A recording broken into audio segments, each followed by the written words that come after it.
Tommy, what are you doing? Got the new Hdmd 400 switching scaling extender from Crestron here. Oh, tell us about it. Well, got a transmitter, we have a receiver. The transmitter can also be swapped for a wall plate version if you don't want to strap it under the table, like that.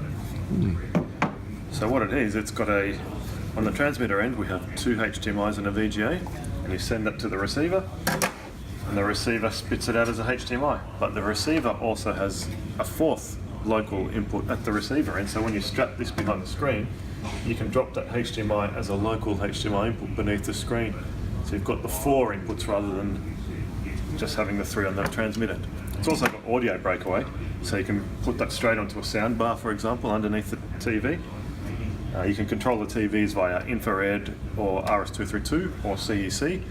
And if you don't want to program these with a touch panel, they are completely auto switching.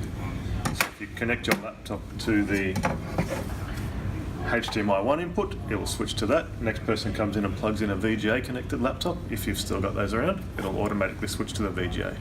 As soon as you disconnect the VGA, it'll fall back to the HDMI input. There's no programming with these. The beauty about these is you browse to the IP address of the device, and then you configure it on a web interface with Google Chrome or Explorer, for example. The other part you can also do is add in one of our table boxes with the capacitive touch buttons. So if you don't want to use the auto switching, priority-based auto switching, you can program either of these buttons on here to turn on that HDMI or that VGA. That's all out of the box, no processing required. All that lives on these boxes, nothing else required.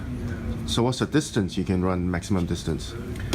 We find these are mostly in smaller rooms, but it's HD-based light, which is 70 meters. Do not mix this with a DM device. These are made to be sold as a pair.